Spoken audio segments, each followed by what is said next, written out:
Good morning. I am Kathy Sipple from CoThrive Community, and with me this morning I've got Stephen Dynako. It's bright and early, 7 a.m. Central Time on April 6, 2017, and we'll see. There were a few other people that RSVP'd via the Facebook event page, and if they come, that's fabulous. If not, it might be helpful that Stephen and I just kind of lay down what we've been talking about and what brought us to this point. So. Yep.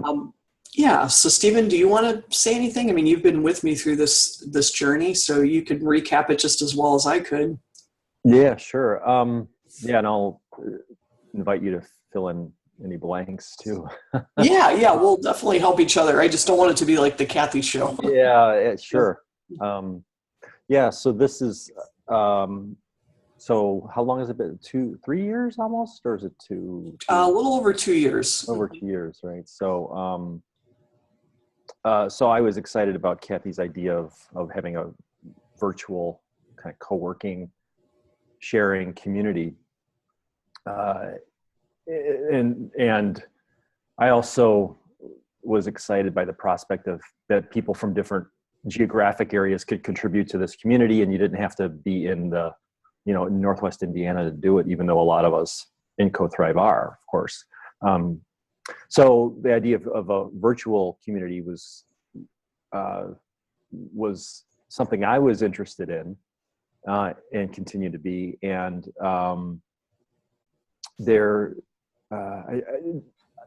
I've made connections with people that I otherwise would not have had the opportunity to because of the geography. Right, so people that are outside Northwest Indiana, there would have been no other occasion for me to connect with them if it weren't for this community, and some of the different either facilitated meetings like this one, like co-working hours, or other kind of one-off. I think we've done a couple of one-off events the last couple of years as experiments. So there are people that I would have not met otherwise. So I think that's one of the things was exciting to me about it, and continues to be. The other part of your vision for it, and I'd be curious about your interpretation of the different types of folks it's attracted, because there have been many people with their own businesses, and many people who are in the creative realm. So whether they're artists, there are coaches and other healing type practitioners, and I think the common thread with all these folks is that people who are really wanting to contribute to creating and co-creating a better world. So, whether that's with your own self-fulfillment, or whether that's with your care for the earth, it runs a whole gamut. But I think everybody's interested in just leaving the planet a better place than how they found it, right? So all those things have been exciting to me about this community, and I've been most enriched by the connections.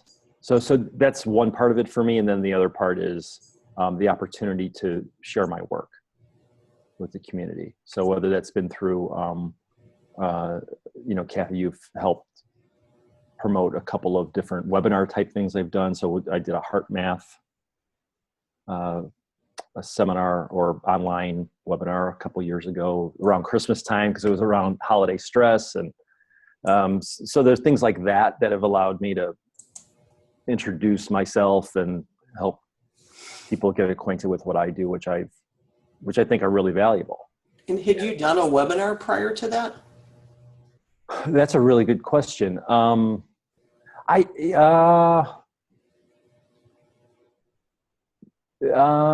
It's probably when I started doing them. So I don't know if the CoThrive one was my first one. Okay. But it certainly would have been around the time that I had begun developing online content like that.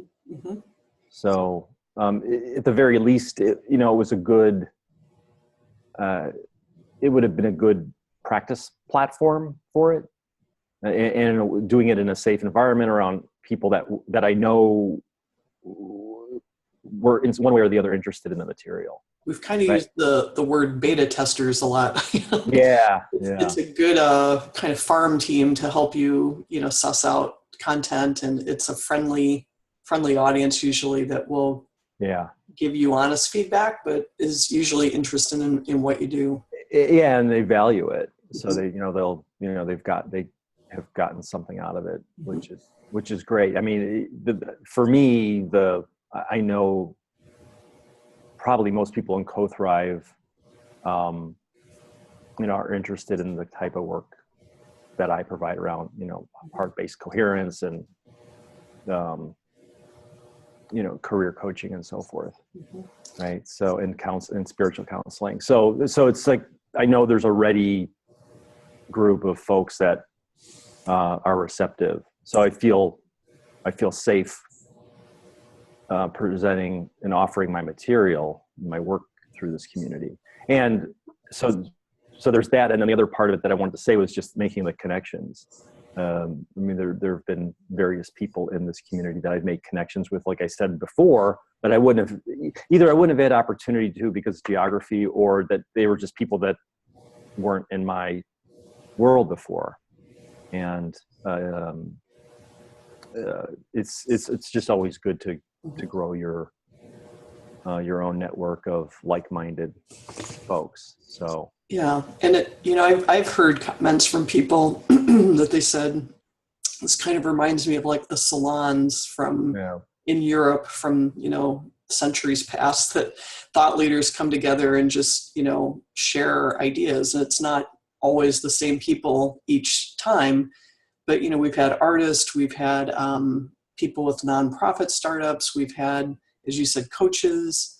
We've had some farmers, which I think is really apt because so many of our metaphors that we use in our, at least, for me on the website, that's just a really great analogy is, plant the seeds, tend the garden together. And I sometimes call it a people garden because I do really enjoy the ideas around permaculture. And so whether I have overtly stated that or, hopefully it's starting to come through the lessons, is really building a more sustainable social culture for one another. As you said, it's wonderful to meet up with people in real time in your own area, and obviously I love that too. I enjoy that, but to keep it sustainable, I can't do that every day, and I certainly can't pop off to New York, LA, Georgia, wherever I want to go. There's the air miles, the carbon footprint, but just the time, the cost, whatever. So with this 1 hour that I'm going to try to, make sure I carve out each week, or if I can't make it, hopefully find a host that would be willing to take it over. I'd like to just have one consistent time that we come together and thought leaders can know that there's this framework and that we are receptive to those seeds, and we've got a place to go with it. But as you said, it kind of started as one thing, and I will say it started more around consciousness topics. It was just me feeling a little bit lonely as a solopreneur. I know a lot of people. I started my business in 2009, and I've been pretty blessed to have success from the onset. But the months right before February 2015, when we started, for whatever reason, I just hit a pause, and it was a little scary. I thought, how could I have been in business for 6 years, or almost 7 years at that point, and then it just seemed to dry up? And instead of getting panicky, I just said, you know what? I'm rarely ever billing the hour between 7 and 8 a.m. Central. So why don't I just set up shop and open it up and see what happens? Just make that space, give people freely the ideas that I have in my head that I know as a consultant that can earn me money. But it's like the less you do your craft because you're not getting the business, then you get rustier. I think the self-doubt starts to come in, and you just get lonely, and it's a downward spiral.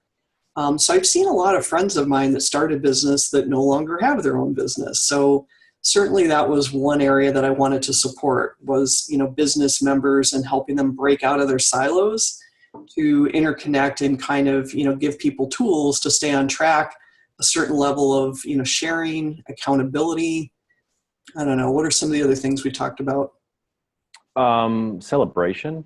Yeah, celebration. Right. Just add a boy or add a girl. Right. Creativity, mm-hmm. Brainstorming. Yeah, the brainstorming's been huge, and just tool sharing.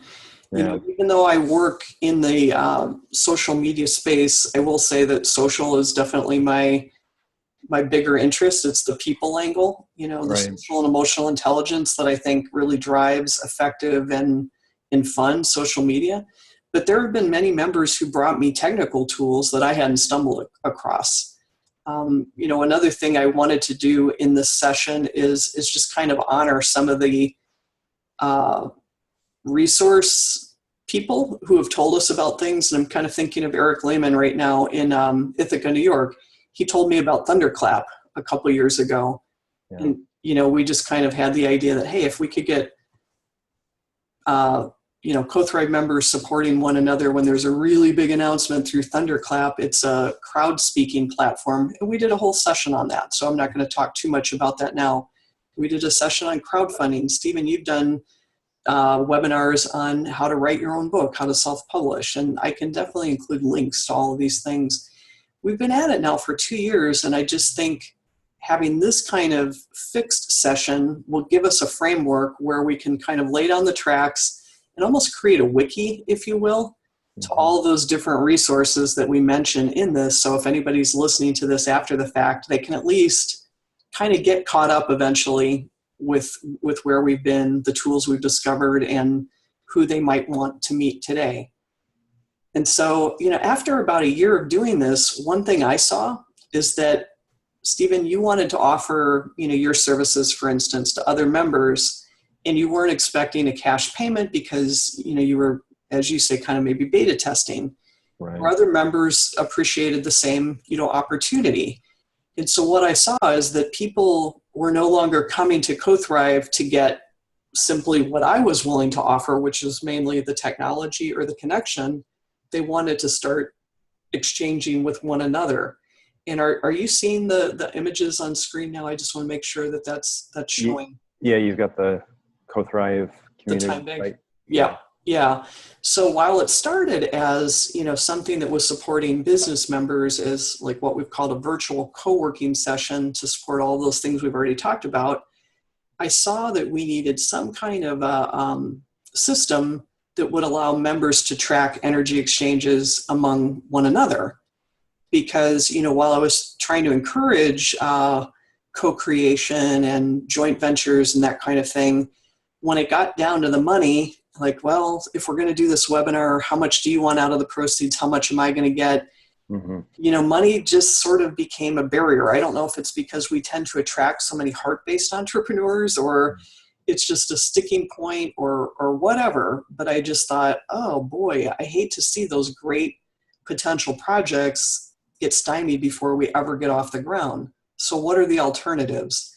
And I had heard about Timebanking through, a couple sources years ago, and I wondered if that might be a solution that we could use. And so just over a year ago, we launched the CoThrive Timebank, and now there are members that belong to the business community, but also just members of the community at large, within Northwest Indiana and some even beyond Northwest Indiana. So can you say a little bit about, either what your experience is, Stephen, or what your understanding of that new tool, like what it does for members, how it facilitates connection? For the Timebank, yeah. Mm-hmm. Well, one, I just want to note, in terms of celebration, I think we could celebrate the Timebank as being a successful a spin-off of the CoThrive collective. The original vision. And so the Timebank is, to me anyway, has been a nice spin-off that's been a successful project that just organically happened. It's not like you started 2.5 years ago and said, okay, one of the things we're going to do is a Timebank. It just so it was great that it just happened organically the way that it did.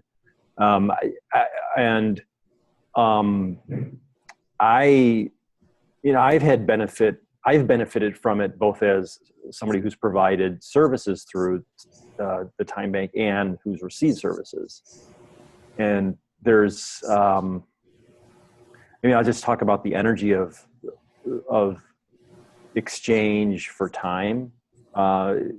There's something really freeing for me about it.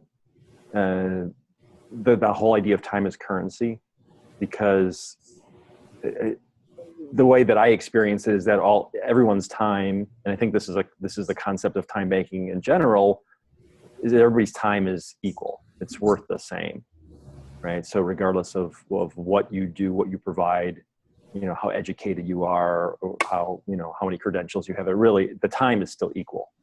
And that even though there's a tool to audit the time, which is the Our World application, there isn't any kind of stress generally about whether you get in debt, quote unquote. Mm-hmm. You can have negative hours and still receive services for the time bank, because as long as your heart is committed to providing it, somebody will find you. If you're participating and offering what you're doing and people are aware of it, they'll find you and it will balance out. So I find it to be actually a very free, liberating economic model. Mm-hmm. And also community building, again, getting to know people. I think the people in the time bank are all like-minded, like-hearted. So the people that I've exchanged services with for time have been really just great to meet and get to know. Mm-hmm. And then I also then know what they do, because often what they do, sometimes they're also doing for money, right? Cash money. And to the extent now I'm aware of that person, to refer them in the future to somebody who might be paying cash for what they're doing. Sure. It's like I know them in a couple different dimensions, I guess, economic dimensions now. And that you bring up a great point. I mean, the existence of the time bank does not in any way, negate the fact that we all need money to pay our mortgages or our rent and to buy food generally, that kind of thing. It's not some kind of utopia where we're trying to only live on time, but it's just, I'd say almost, what did you call it the other day? The compost?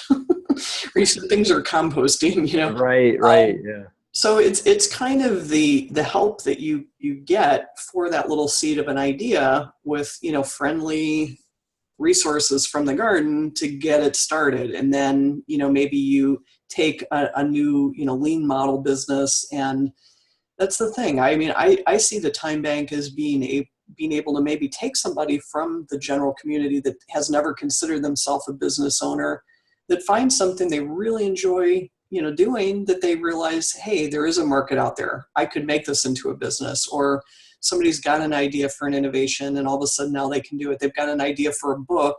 Mm-hmm. They can watch a webinar that we did, or they could find out about you and ask you to do something, with them through the time bank to do that. And that's kind of tipping me off to another thing that I love about the time bank is the services that people offer don't have to be what's on the website. It doesn't have to be something that you are expert at. And in fact, when Linda Hogan from Our World came out to Valparaiso last year, she was one of the founders of Our World, the software that we use to keep our time and talents software running. She talked about the word amateur and how often in our society that's seen as a real negative. Mm-hmm. But when you break down that Latin root word, it actually means that you're doing something for the love of it. Mm-hmm. And I thought that was so great. So I think that's a really important point, is through the time bank, there's no obligation to do anything that you don't want to do. If this works well, it really should be kind of helping, raise our gross national happiness. Yeah. What do they call it? The G, or the, what I'm talking about. The gross happiness product, is that what it's called? Instead of the Yeah, not GDP, but Right. Yeah. DHP. Yeah. I know they've been kind of measuring that lately. It's Yeah. been a thing. And the US, unfortunately, does not generally rate too high. And I think it Right. is because we are, largely a consumerist society. There is, that paradigm that we have to shift that says, I've got to have a big bank account in order to live, this great life. I've got to have a big bank account before I can test this business idea or whatever. Yeah. Well, I also think even at a more fundamental level is that happiness is also related to how well people feel they're being supported Mm-hmm. and served, right? So the countries that are being rated high on happiness tend to have more available to them. Mm-hmm. So, I mean, and then we don't want to get into I don't want to really make this a government kind of discussion, but the point being that there's more services available, that there's no stress about having to somehow afford, right? And I think the Timebank is one way to fill that gap, where Right. if the quote unquote system isn't able to provide something, that the Timebank could. Yes. Right. So if you I mean, let's take just a simple example. Like you offer foraging. Mm-hmm. You'll exchange time to you go out in the woods with someone for a couple hours and you can teach them some basic foraging, which, somebody might not be able to, if they were to find a class in it and let's say it costs $100, that might be a hardship. Mm-hmm. But if they find you and you're offering that through the Timebank, that's what a great way for somebody to acquire those skills and not have to be stressed out about, how much is it costing me? Right. And I'm glad you brought up that example. We didn't script this ahead of time, but I just brought up on screen. Are you seeing where it says Timebank growth is mushrooming? Okay. Yeah. I kind of had some fun with the headline, but yes, that's exactly what happened. Is I showed a couple of Timebank members how to find maitake mushrooms last fall. And they got so good at it that I think they found like 18 pounds in their first weekend out on their own. They were confident. They ate their fill of the mushrooms, and they're a great source of protein. They're delicious. They're really, prized by chefs. And they called me, asked me if I wanted them. I already had a freezer full of them. And so at that point, we were able to kind of reach out to a local restaurant, and we ended up actually making a sale of those mushrooms to Uptown Cafe right here in Bellpost. So here's the proprietor at Uptown Cafe, really happy. And this is just one of the mushrooms she got. She had, I think, like 3 big boxes like that. And so that's the check right there that she paid us. And what I did was split that with the Timebank member. I am actually a certified mushroom expert, so I'm almost like a notary public for mushrooms. So I can do this legally, with chefs or at farmers markets and that kind of thing. So I just love when within CoThrive, we uncover what I'm going to call regenerative income opportunities. I love what I do, in my business. But if along the way I can explore new ways of making money, and there are ways of sharing money and sharing what the earth is already making abundantly available, I think that would be a huge win. So in that case, that actually had a revenue stream. And then we went on to sell, mushrooms to 2 other chefs for farm to table dinners and that kind of thing. And I have hopes that we can do more of that this year. I'd like to expand that program. Doesn't really have a name right now. Everybody always asks me, like, what's that called?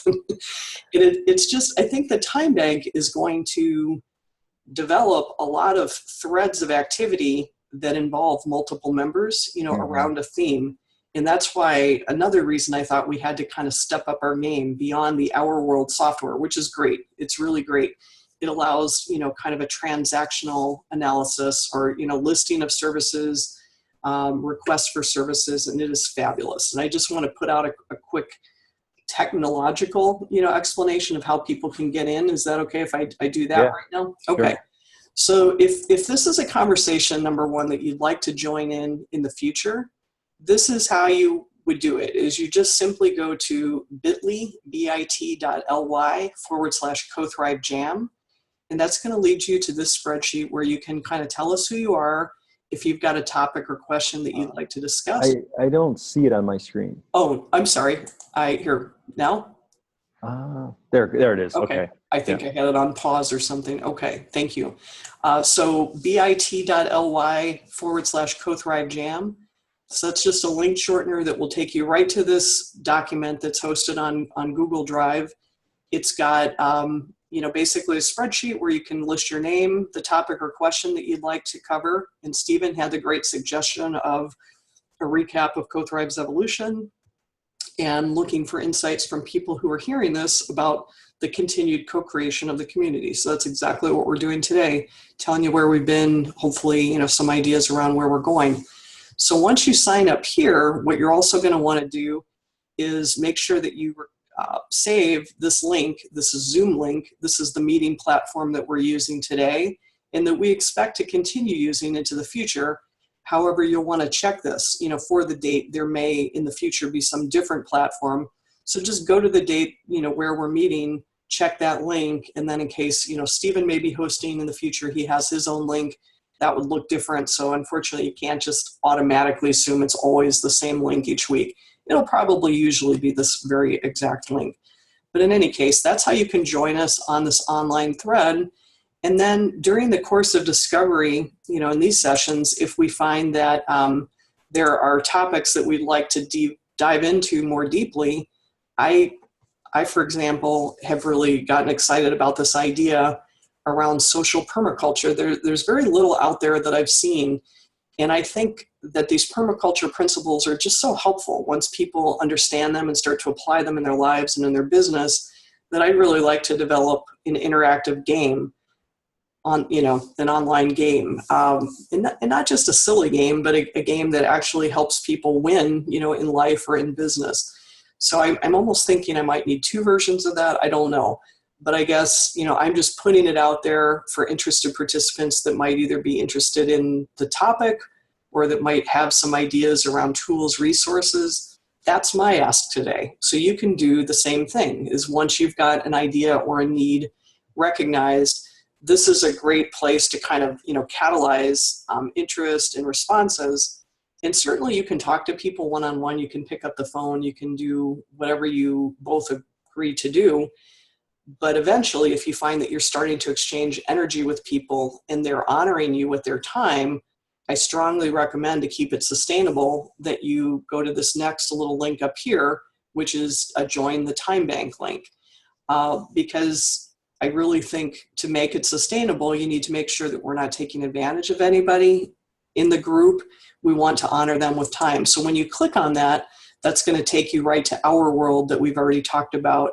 And it'll take you right to CoThrive's page where you can sign up to become a member. There is a $25 a year membership fee that is required because we have some volunteer insurance that we need to cover, and that costs $15 a year. It's not a big money-making opportunity.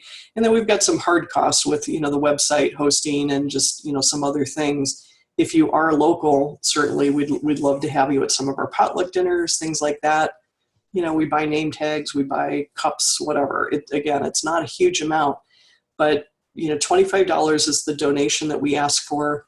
If that is not manageable for you, we do have a $15 a year, no questions asked, fee that just covers the insurance each year. So really, we don't want money to be the reason that you don't join us. But joining the Timebank will then allow you to participate in this other, what I'm going to call like the sister piece of this live interactive event is, this is more of a forum type thing instead of a project type thing. Okay, so I haven't put anything up here yet about, well, I guess I did put the CoThrive game idea.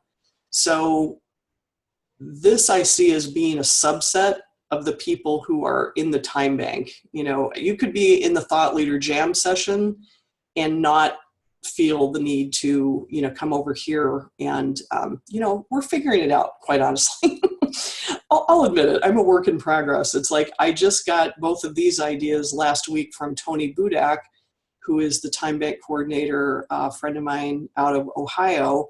And he made me aware of both Loomio and, not that a spreadsheet is particularly innovative, but this particular template came to me through a woman who coordinates a weekly call to facilitate topics around open space. So open space is kind of a self-organizing principle, and Loomio is really kind of an open space oriented, thread-based forum. So I really appreciate Tony's influence to tell me about those tools.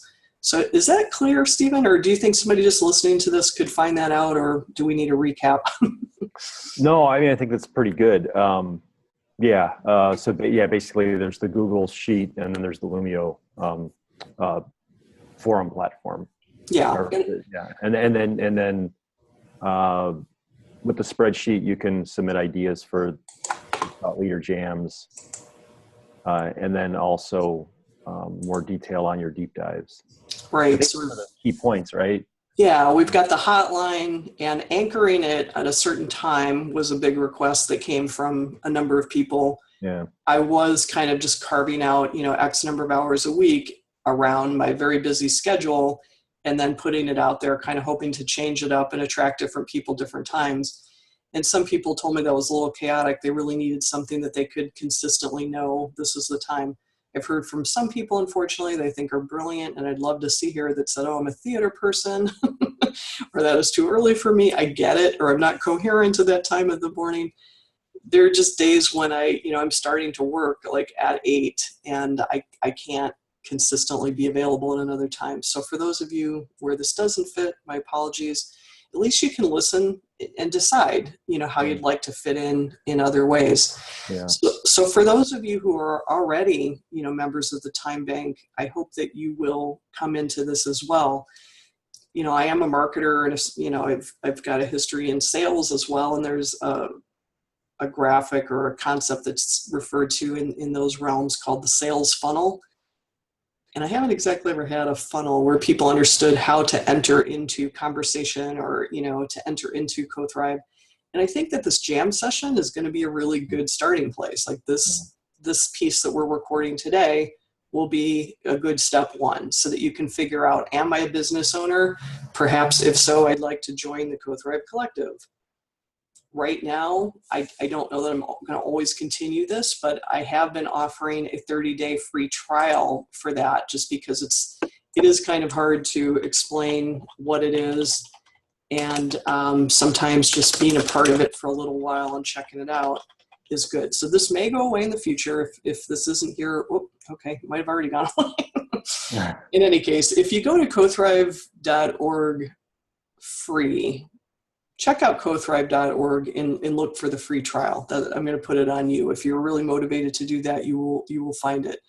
That will give you 30 days free access to whatever version of CoThrive Collective for Business we've got going at that point. If it's not free, it'll tell you how to join and what that offer is. I'll have a 404 redirect or something, so you'll get to the right thing if you go to cothrive.org/free. So if you have a business membership, or you have a business, that might be a membership level that you want to explore. And I'm not going to get into, costs and everything for that. That is a different thing than the Timebank. But I really think just coming to the jam session is the best, to just understand what is CoThrive, make sure you're kind of in alignment with how we do what we do. I think we're pretty easy to get along with. I think we're pretty common sense. But, if you're like, oh, I don't like all these gardening analogies, or I never want to hear about consciousness when we're referring to business, we might not be your people, because I know I'm going to talk about gardening metaphors, and I know Stephen's going to talk about consciousness, and others of us too. And that's the conversation we want to have here. We want to kind of do business in a different way. We want to do community in a different way. But if that sounds like an interesting conversation, would love to have you join us here, on the Thought Leader Jam session. And again, you do not have to be in Northwest Indiana. You can literally be anywhere where 7 a.m. Central Time does not make your head hurt. Right. So, yeah. Do you think we have time to show Adobe Kickbox real quick? Yeah, sure. And while you're bringing that up, let me just mention, earlier you said that people had asked, like, what's that program, or do you have a name for that program when you were talking about the mushroom thing? Yeah. And I think it's one of the powerful values or aspects of the community is that there's a creativity that happens, and it's almost like, it's not so much about the content all the time, but the process. Mm-hmm. And then, and that this organic process of being creative will happen. And then if something comes of it, and then we can worry about labeling it later. Right. Because it's really just, it's the freedom to allow the creativity to flow, which is another powerful part of the community.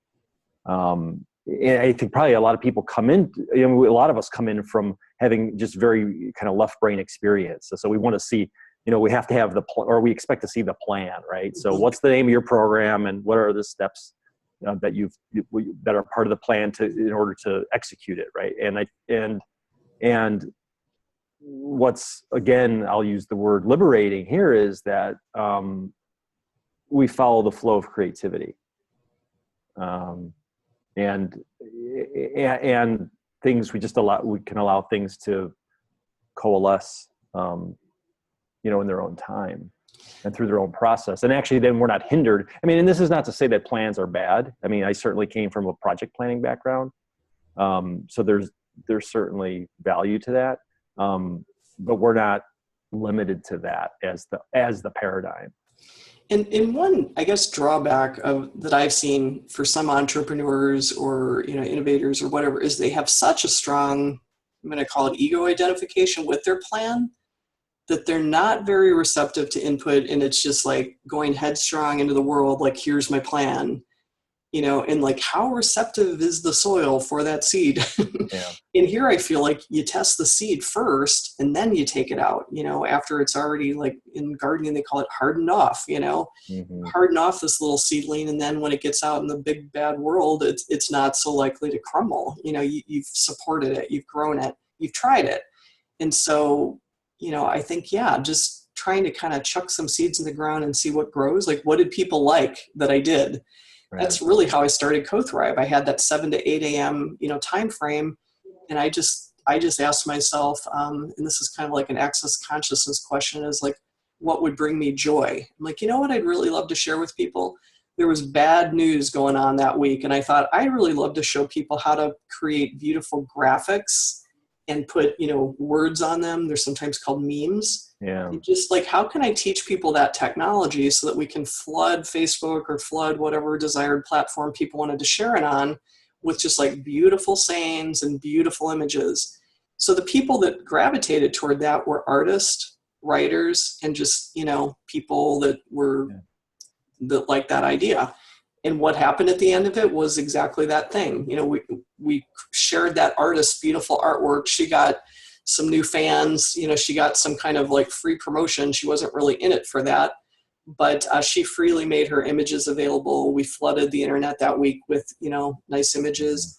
And then the next week I was like, who can't usually pay me is Environmentalist. I'd love to just put together social media for Environmentalists. And those people showed up, so we can test it out. And then after finding that there is a market or not, they're not all going to be good ideas, but I think it's the people at Google, they say fail often. That's a really, really big part of success. We invite you to fail often, and that is not a bad thing. You're not going to have a winner to knock out of the ballpark every single time. This is a really friendly place to get that, initial feedback. Yeah. So anyway, one tool that I have learned about recently that I think helps you get there is something called Adobe Kickbox. And let me see if I can just get to the overall thing first. And I learned about this through, not directly through Bill Halliar, but Bill Halliar is a member of the Society of Innovators, and he invited me to a group led by Cindy Hedge up in Michigan City called the Center for Creative Solutions. I attended one of their board meetings about a week ago and just was delighted with the people there. And they were looking at this tool called Adobe Kickbox that I think they're going to be rolling out at an Innovator all-day workshop in the fall. And they're looking to just kind of help people go through these modules that Adobe uses internally to help their employees become more innovative. Now at Adobe, if you work there, what you get is literally a red box like the one shown here with actually a $1,000 Visa card inside. And they don't ask the employees, to show them or submit any design approvals, anything like that before they can use that card. They just simply ask that people use that to be in support of their innovation. Now, I would love to say that we can do that. We can't give everybody $1,000, but I'd say we can give them well beyond that value in what they would get in time banking. So in a way, we can do that. So to test it out and just see how I like the program, I've asked Stephen to step me through doing some elements of Kickbox. And I'm not sure that we're even doing it in exactly the right, order so far, but I'm having a great time and it's been very helpful. We just started this, was it yesterday? Yeah. 2 days ago? Or no, the day before, but this week.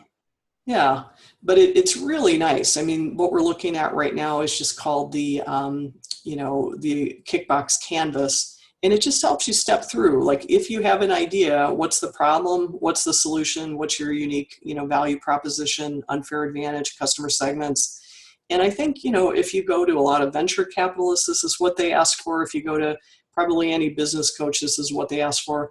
I've asked for it too, just not kind of in this tidy little canvas. It's more of a spreadsheet or a document that I think people don't connect the dots. And I think seeing it in this canvas format is a really helpful way.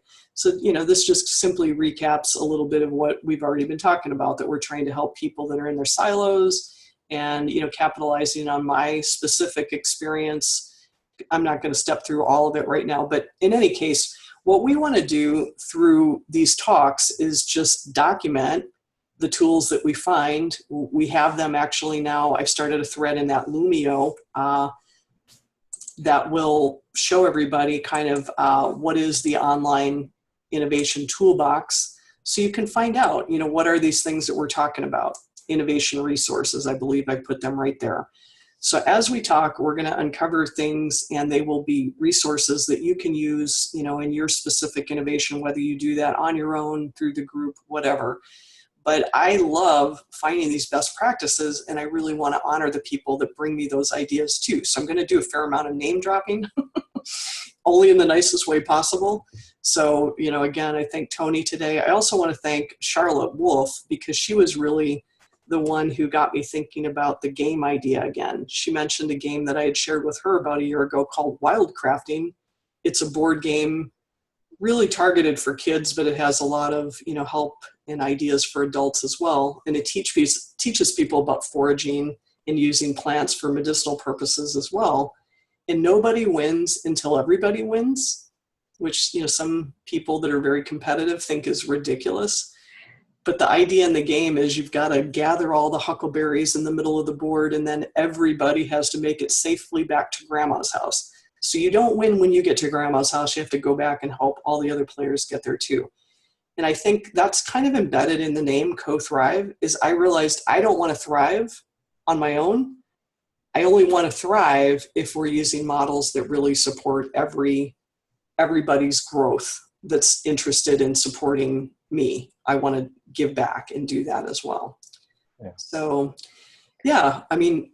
why don't we put it out there though? I think another part of what we could do during the session, Stephen, is look at the projects that you and I are both working on, or whoever's on the call, and say, what are the needs that we need to uncover in the community? Whether somebody's coming to this jam session or somebody in the time bank, I'm hoping anybody could watch just this part and say, oh, I know somebody that can do this. So do you have any current needs? Like, what are you working on? There's probably two main things. So one is my courage building practice. And so I identify my ideal client as what I call the exhausted achiever. And that's typically a successful, accomplished professional in mid-career who's just burnt out. They're depleted by the work that used to energize them. And they just might be stuck. Like, how do I find meaning in my work? And what steps do I take or not take to do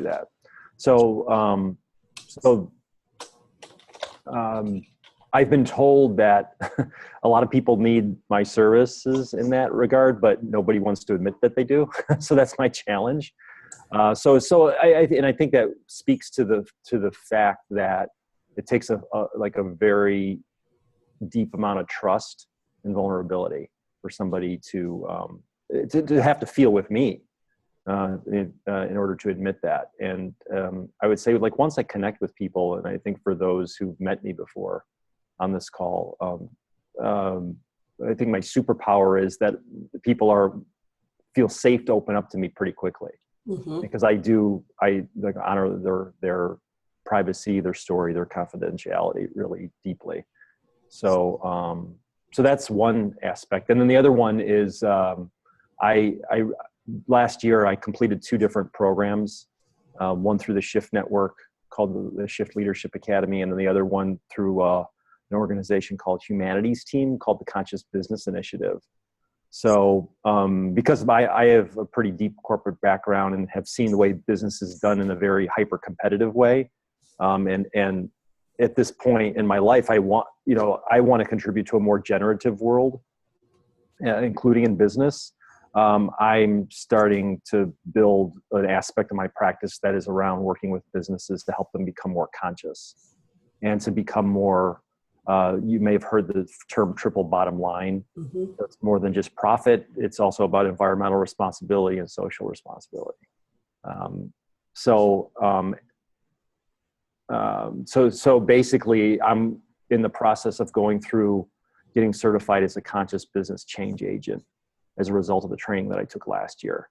And I actually, a partner, Barry, just Kathy, somebody you met on a Zoom session, he and I have done a marketing presentation that I'm happy to link anybody to that explains our core offer. Can you send me that link? And I'd like to do a summary of this. I'll write a blog post and put in all the hyperlinks of things that you mentioned. Yeah, absolutely. I'll do that. So essentially, going into helping businesses become more holistic, more heart focused, but without, and it's not at the expense of profitability, right? It's basically, how do we care for people and profit? And so where are you in that process? Is this a seed? Is this a hardened off seedling? Or like, what do you need to get it to grow? Actually, is there like a micro step we could take instead of like, what's the end? So Barry and I are actually really close to closing on a client who they're afraid of losing that value of being people-centered as they grow. Mm-hmm. So they actually are a very heart-centered business, but they're growing as well. And they're afraid that as they grow, leadership's going to lose the personal connection with the people. Okay. So that's an example of actually a real thing that's happening right now. So it is a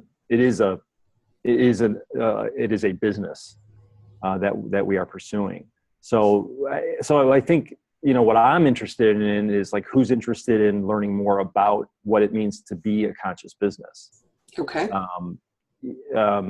If you have a business, or somebody who has a business where they're really looking to be equally focused on generating profits, but also generating social responsibility, environmental responsibility, honoring people for what they do, and weaving all those things together as equal values. Right. It's so the first thing that tends to get cut when businesses are suffering financial hard times are more of these development things. Right. Like employee development, leadership programs, HR, things like that get cut when business does poorly. And what we're saying is, well, actually, those things are essential. Mm-hmm. And you actually will not, you won't thrive as a business by ignoring the people part of it. Right. Right. So, Barry and I, for instance, are working on kind of helping turn on the lights for business executives, owners, entrepreneurs to factor that in inherently and not just say, oh, it's a nice to have. Right. And I probably didn't phrase the question all that well, but I guess what I'm looking for is, if we're going to stir the pot with the Timebank, Yeah. I think we have to identify some things that people could do to, like, earn hours or use hours. Right. And with that request, I understand better what your business does, and I appreciate that. And I definitely want to honor you, with that opportunity to tell what you're doing for your business. Because as I've said, we all need to also make money. But for somebody in the time bank who wouldn't necessarily fit that, right, qualifier, what is something that they could do to support you within the time bank that would help you get to that bigger goal? Have you thought of breaking it down that way? Yeah. It's probably, I think I have to think about it more that way. Okay. I think actually with regard to Timebank, and probably, I've already provided some of the courage building services, Mm-hmm. So for people who were mulling over what's the meaning of my work. Okay. Right. So, so that's an offer. That's an offer, right? So, No. so as far as the help, yeah, I'm going to have to come back to the sheet and fill that out. Well, we can do it. We can do it that way too, though, because in the time bank, you can start a thread by saying, "Hey, this is what I offer for time, and then this is what I need to help get my goal achieved." Right. So if you're simply saying, "Hey, I would give an hour of my time within the time bank to other members who, suspect that they fit that." I think when you're doing it for time, you don't necessarily feel like, do I really fit his objective? You're just like, I want to talk to this guy, Stephen, Yeah. So some, it sounds like things, if people were feeling a little burnt out in their work, or they're just, like you said, not feeling the meaning anymore, or anything like that, that would be a service that you would offer to somebody through the time bank. Right. Yeah. Like what's the meaning of my work and my life at this? Okay. And how do I go forward? Okay. Right. And how would people best reach you? Do I have the correct email up there that you would like? That's Stephen at Dynako. Oh, sorry about that. Okay. I had that and then I changed it for some reason. Yeah. Okay. There we go. And so, yeah, and hopefully Stephen will be back here. I'll put a link to his website on the video, so you'll be able to get there too and find out more about him. But just know that, certainly you can pay him. He has a business, or he's willing to do an initial consult, basically. Yeah. Okay. And also I would say I'm very open to collaboration too. So for instance, even in my own work with some of these clients, I'll give you an example. If somebody wanted to rewrite HR policy, I wouldn't do that. It's not my work. I'm not interested in it. But I would look for somebody, I would be happy to fold somebody into that if it were part of one of my engagements. I think we're almost like the Swiss Army knives of the time bank. Yeah. Like, it's kind of hard to say what we don't do, which is sometimes a little tricky. And so even though I resisted being called an exhausted achiever, although I certainly get exhausted just like everybody else does, I really am excited about my work. It does bring me meaning. But Stephen was the one I turned to when I said, Stephen, I really need to talk to somebody about the evolution of CoThrive and, to help me out. And so I really valued whether I identified exactly with, that name. I said, Stephen, you're really the one that I would like to help me talk through this. So that's why we're here today. Yeah. And this is effectively, this was a private session today. It wasn't necessarily meant to be. We didn't record the other ones, but we met how many times? 3 times now. Yeah. Right. And I can't tell you how helpful that was, just to have somebody that's like really honoring, my objectives, that actively listens. I do have a lot of threads of thought, and he's able to kind of rein me in. He created a document to keep our, discussion on point, to highlight action items and just establish some accountability. So even if that's not an official offer that you've put out there, just know that that is something that Stephen is great at. And I know you would be delighted talking with him. And through talking with him, I think you're going to probably uncover how he could either help you or other people So that's the best advice I could give, is just talk to Stephen. Yeah, thanks. Yeah, it's good. I think I'm good at seeing the blind spots. Yeah, I think so. And just, again, actively listening. I can't tell you how important that is. And when it's my session, you don't bring your agenda. You really are very good about, staying focused. And when we're collaborating, that's a different energy that you bring. Yeah. So I highly, highly recommend Stephen in that regard. So thank you. Thanks for kicking this off with me. I mean, it was fun. I think, we jammed. We're going to have a bigger jam session, I'm sure, in future times, but however many people come, I think I only need one person to jam with, and we got a CoThrive jam session. If I'm all by myself, I'm going to have a hard time just talking for, but we'll see. So what I would like to also say is anybody listening to this, please put it on your Google Calendar or whatever calendar you use as a recurring event. There's no, you don't have to come every week, but if you want to be notified about, how to receive these videos when they're finished, then you can email me at kathy@cothrive.org, and I'll add you to a list where you'll be able to get notified as soon as the video is processed and up and ready. Put your name on the list, give a question that you'd like to talk about on the hotline. But I'd like both of us, Stephen, to think about who would be exciting to bring to next week. Mm-hmm. Start with two. Yeah. And so do you have anybody in mind or any type of person that you'd like to join us next week to make it fun for you? Yeah. Wow. I mean, there's a lot of them for sure. Mm-hmm. Somebody, so the first person that comes to mind, probably because I haven't heard from her in a while, and I like what she does. The various things she does is Lisa Harris. Oh yeah, man, I love Lisa Harris. So that's my first thought. I don't know if she's an early bird, but I think she is an early bird, and she's on Eastern time. I happen to know. I think she's on the East Coast right now. So I think she's on vacation or something. But yeah, you're right. Okay, I'm gonna hit her up. Yeah. And then I'm going to put out there too, just as a topic that I'm really interested in, because I suspect, I just kind of naturally do a lot of things, and then later I learned the name for it is sociocracy. Oh, sure. I think I learned about that first when you and I went to that. I can't think of the name of the place we went to in Chicago. Yeah, the ICA. Institute for Cultural What does that stand for? Institute for Cultural Affairs. Okay. Yeah. But I know that they sponsored a class on that, and I just thought it was so interesting and helpful to understand, how to kind of organize people, where it kind of reminds me of fractals a little bit, where the smaller system is reflective of the larger, and there's like redundancies built in and that kind of thing.